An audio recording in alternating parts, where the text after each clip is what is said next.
Hello, my dear students. Welcome in another video lecture of our biodiversity of coded paper. In this video lecture, we are going to discuss about the adaptations, flight adaptations in birds. Now, let us proceed. On the basis of types, there are two types of flight adaptations. First, morphological adaptation and anatomical adaptation. Morphological adaptations are nothing but the adaptations which are on the morphological structure, and the adaptations or changes on anatomical structure. First of all, adaptation means you might have know to this term, that's why I haven't explained it, but still I will say that adaptations are variations, or in short it will be modifications. So adaptations are modifications or changes, a better changes in morphological or structural parts of birds are made for the flight purpose or for the flying purpose. So let us go through the morphological adaptation. So first morphological adaptation is spindle shape of their body. They have spindle shape.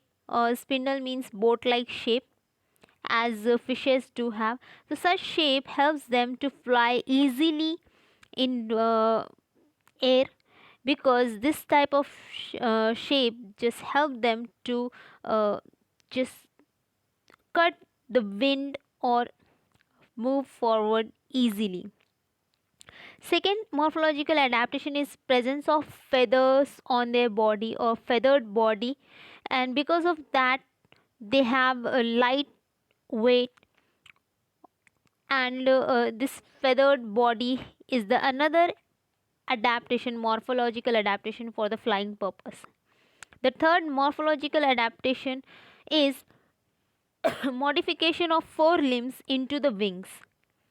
The feathered wings are present for the flight purpose, which helps them to take a flight, and which helps them to fly in the air and to be in the air, to remain in the air safely. The fourth adaptation is perching muscles. Now, what is perching muscle? Perching in sense the these are type of muscle which are found in mostly predatory birds, which helps them to grab their prey easily, and which helps them to maintain their grip uh, on their prey while flying. So here morphological adaptation ends up. Now let us go through the anatomical adaptations. So first anatomical adaptation, you might have be aware of it, that is hollow bone. So these hollow bones are called as pneumatic bones. There is a specific term for hollow bone, that is pneumatic, as they have sac like structure, or the open bag like structure, or hollow hole like structures in their body, especially in their bones, inside their bones. That is why these bones are called as pneumatic bones. And because of presence of such pneumatic bones, so you can compare human bone and bird bone. So the upper bone structure is of birds. You can observe there are number of holes are present, and this is the bone of human being, which has bone marrow, and which has bone marrow and which has a rigid calcareous structure too. So because of this, the weight of bird reduces, which helps them to remain into the air for more time, and they can just fly by for against the force of gravity. The second anatomical adaptation is flight muscles. So what are flight muscles? These are the keel sternum. You can observe here keel sternum. This red portion is a keel sternum.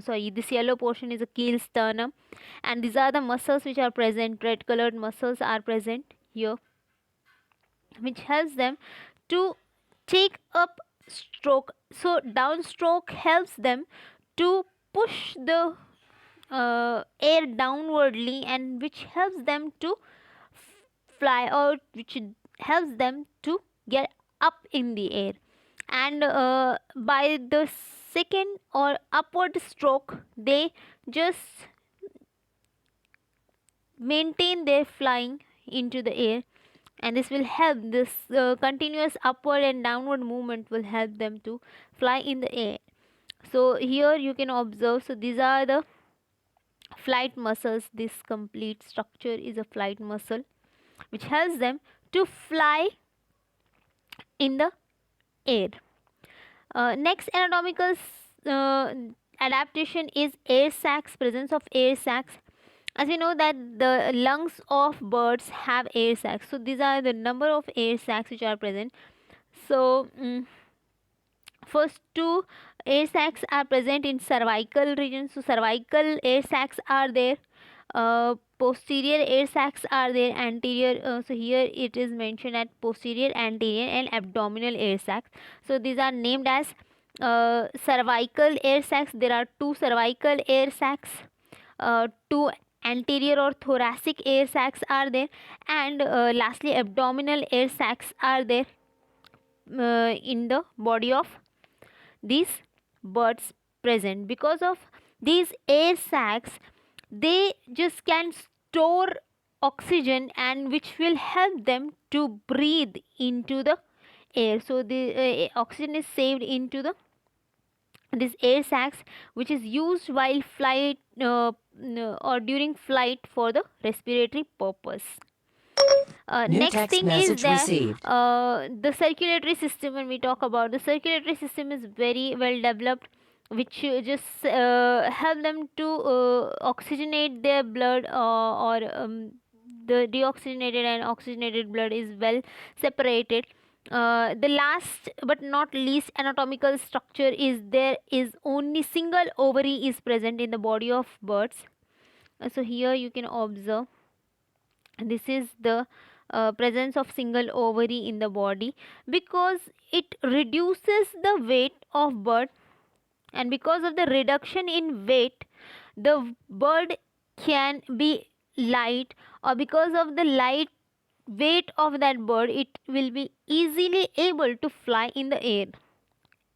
So here all the anatomical and morphological adaptations ends up. So these were the certain flight adaptations which are used, or which are present in and birds. So here this topic ends up. Thanks for watching. Have a nice day.